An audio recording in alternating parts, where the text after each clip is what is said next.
The blood-soaked crime scene where 4 University of Idaho students were brutally murdered more than 1 week ago is a major challenge for investigators, an expert told Fox News Digital.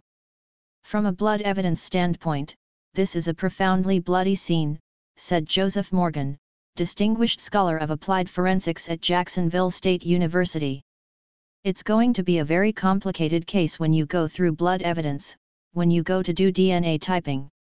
It's a major challenge.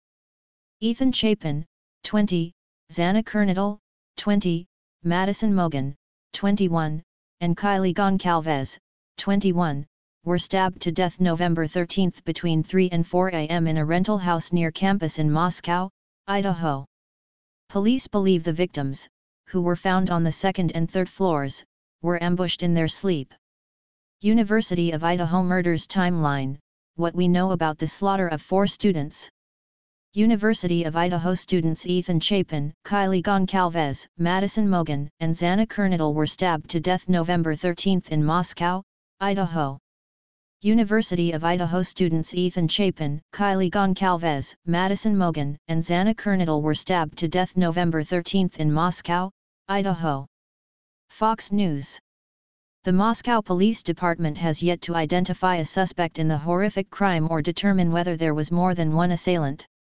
Each of the students was stabbed multiple times in the chest area, likely by the same weapon, and at least one victim had defensive wounds, according to Latah County Coroner Kathy Mabbutt. Idaho co-ed killer, FBI profiler reveals suspects' likely attributes. In stabbing cases, perpetrators often injure themselves, said Joseph Giacolone, an adjunct professor at John Jay College of Criminal Justice and a retired NYPD sergeant.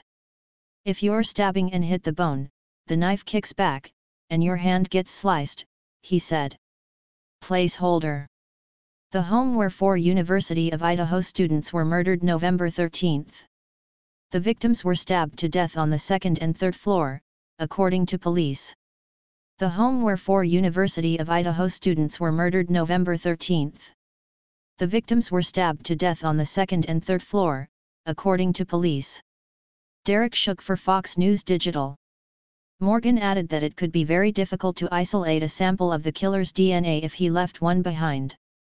If we believe this is a single killer with a single weapon, the killer is migrating from body to body, and you'll have what's called commingling of blood, Morgan said. Here's the rub. If this blood is all commingled, it's difficult to distinguish the individual samples. Idaho police may be probing whether killer hid in the woods before college co-ed massacre. Investigators contacted businesses to see if any had recently sold a fixed-blade knife. One store manager told the Idaho Statesman that police had specifically asked him about a Ka-Bar-style knife. Police suspect a Ka-Bar knife may have been used in the slayings of 4 University Idaho students. Caution tape surrounds the house near campus where the students were slaughtered. Police suspect a Ka-Bar knife may have been used in the slayings of 4 University Idaho students. Caution tape surrounds the house near campus where the students were slaughtered. Ka-Bar/Derek Shook for Fox News Digital. Morgan was surprised by this detail. It's a combat knife, single-edged, with a hilt, he said. It's a short blade, not as robust as other survival knives. He speculated investigators could have zeroed in on this type of knife because it has a hilt, which may have left bruises around the stab wounds when it was violently thrust into the victims. Idaho police remove evidence boxes from home where college students were murdered. Both Morgan and Giacolone stressed that the investigation is in its early stages, and their analysis of the crime scene is speculative. The home where University of Idaho students were stabbed to death. The home where University of Idaho students were stabbed to death. Derek Shook for Fox News/Instagram. Goncalves' parents told Fox News that sifting through the evidence would be a lengthy process based on information they received from police. This wasn't like a pinpoint crime. This person was sloppy, the slain student's father, Steve Goncalves, said. There's a mess there.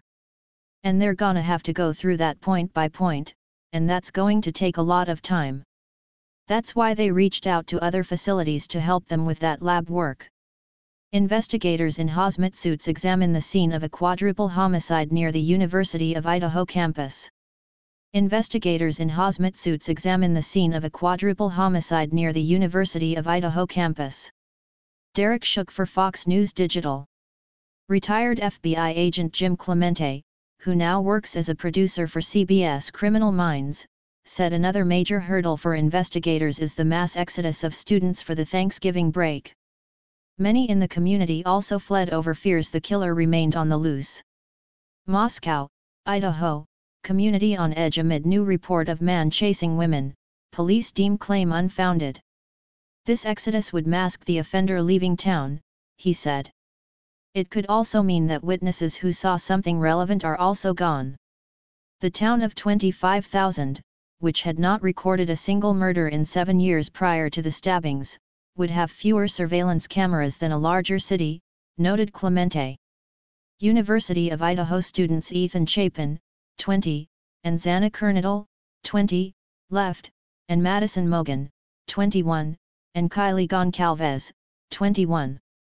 University of Idaho students Ethan Chapin, 20, and Xana Kernadal, 20, left, and Madison Mogan, 21, and Kylie Goncalves, 21. Jasmine Kernadal via AP/Instagram/@Kylie Goncalves. As for the killer's attributes, Clemente said he didn't think the attack was random and described the killer as sloppy and young. It just seems like a targeted event, said Clemente, who is an expert in criminal profiling. I think it was building up in him for a while, and he just lashed out. Aaron Snell, Idaho State Police Communications Director, told Fox News Digital that investigators were probing all leads. We have not come to any conclusion yet, and I know that's frustrating to the public, but this is a very complex and difficult case, he said. Anyone with information about the incident is being asked to call Moscow Police at 208-883-7054 or email tiplani@ci.moscow.id.us. Audrey Conklin, Emma Colton, and Stephanie Pagans contributed to this report. Rebecca Rosenberg is a veteran journalist and book author with a focus on crime and criminal justice. Email tips to rebecca.rosenberg@fox.com and @rerosenberg.